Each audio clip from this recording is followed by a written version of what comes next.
चाणक्य चौकात hit and रनचा थरार, मद्यधुंद truck चालकाचा हैदोस, शहरात ओव्हरलोड गाड्यांचा सुळसुळाट, प्रेरणा प्रतिष्ठान धावले मदतीला। अहिल्यानगर शहरातील गजबजलेल्या चाणक्य चौकात रात्रीच्या सुमारास मद्यधुंद ट्रक चालकाने 4 ते 5 दुचाकींना धडक देत चक्क हैदोस घातला। यामध्ये दुचाकींचा चुराडा झाला, तर मद्यधुंद ट्रक चालकाने अक्षरशः डिव्हायडरला चेंडूसारखे उडवले। यामध्ये डिव्हायडरचे देखील मोठे नुकसान झाले। दरम्यान चालक पळून जाण्याच्या तयारीत असताना सतर्क नागरिकांनी या मद्यधुंद चालकाला पकडून पोलिसांच्या स्वाधीन केले। प्रत्यक्षदर्शींच्या माहितीनुसार काही कळण्याआधीच ट्रक चालक मद्यधुंद अवस्थेत बेदरकारपणे वाहन चालवत होता। अचानक भरधाव वेगाने आलेल्या ट्रकने रस्त्यावर उभ्या व चालू असलेल्या दुचाकींना जोराची धडक दिली। सुदैवाने जीवितहानी झाली नाही, मात्र यामध्ये गाड्यांचे मोठे नुकसान झाले। याप्रसंगी सदर ठिकाणी प्रेरणा प्रतिष्ठानचे वैभव ढाकणे, नगरसेवक प्रकाश बागानगरे, निलेश सुंबे, मंगेश खताळ आदींनी तात्काळ घटनेचे गांभीर्य लक्षात घेत पोलीस प्रशासनाला घटनेची माहिती देत ट्रक चालकाला ताब्यात घेतले व पोलीस प्रशासनाच्या स्वाधीन केले। या भीषण अपघातामुळे काही काळ सदर ठिकाणी मोठी गर्दी झाली, वाहतुकीवरही परिणाम झाला। अवजड वाहनांमुळे व बेधुंद वाहन चालकांमुळे अनेक वेळा अहिल्यानगर शहरात अशा घटना घडताना पाहायला मिळत आहेत। दरम्यान कुणाच्या आशीर्वादाने अवजड वाहने शहरात येतात असा प्रश्न उपस्थित होतोय, तर राष्ट्रवादी व प्रेरणा प्रतिष्ठान या संदर्भात वारंवार आवाज उठवत असतात।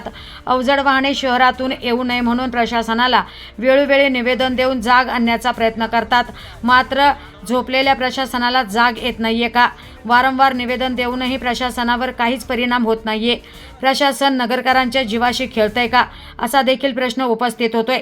दरम्यान सदर अपघातानंतर प्रेरणा प्रतिष्ठानचे वैभव ढाकणे व कार्यकर्त्यांनी सदर ठिकाणी जेसीपीच्या साह्याने अस्तव्यस्त झालेले डिव्हायडर जागेवर ठेवले। आज 16 मार्च रोजी संध्याकाळच्या वेळेस आनंदधाम ते आपला सीए चौक या रोडला एकदम शांततेचा आणि रेसिडेन्शियल एरिया आहे। सर्व फॅमिली लोक या ठिकाणी बाजाराला येतात, पण वारंवार आमदार संग्राम जगताप यांच्या नेतृत्वाखाली मार्गदर्शनाखाली आम्ही प्रेरणा प्रतिष्ठानच्या माध्यमातून वेळोवेळी एसपी साहेबांना, वाहतूक शाखेला या ठिकाणी निवेदन दिलेलं आहे की जड वाहतूक शहरामध्ये रात्रीच्या वेळेत 10च्या नंतर जर पाठवायच्या 10च्या नंतर तुम्ही पाठवा, ती बंद करा। आम्ही वारंवार सांगतो, कित्येक लोक या ठिकाणी जीव गेलेले आहेत। आज अशी परिस्थिती झाली, इतका मद्यधुंद अवस्थेतला हा माणूस आहे, ओव्हरलोड गाडी आहे आणि या ठिकाणी या डायरेक्ट डिव्हायडर उडवत वळाला। या ठिकाणी डिव्हायडर उडले, 2-3 लोक जखमी झाले, आता हॉस्पिटलला पाठवले। अशा लोकांचा प्रशासनाला आळा घालता येत नसेल आणि अशा लोकांना जर अडवत नसेल तर यांनी या पोलीस प्रशासनाने यांनीच या लायसन दिलेत का काय यांना माणसं मारायचे, हा प्रश्न या ठिकाणी पडतोय। आज आम्हाला कळलंय अशा ठिकाणी ही घटना घडली। आम्ही सगळे प्रेरणा प्रतिष्ठानचे लोक या ठिकाणी आलेले आहोत। या ठिकाणी आज तो ड्रायव्हर, पोलीस आता खूप उशीर आले, ड्रायव्हर बघितला तर अक्षरशः त्याला बोलताच येत नाही। अशा परिस्थितीत तो गाडी चालवत आणि डिव्हायडर उडवत, माणसं उडवत या ठिकाणी आलेला आहे। या ठिकाणी काय करायचंय हे प्रशासनाने या ठिकाणी आज निर्णय घेतला पाहिजे।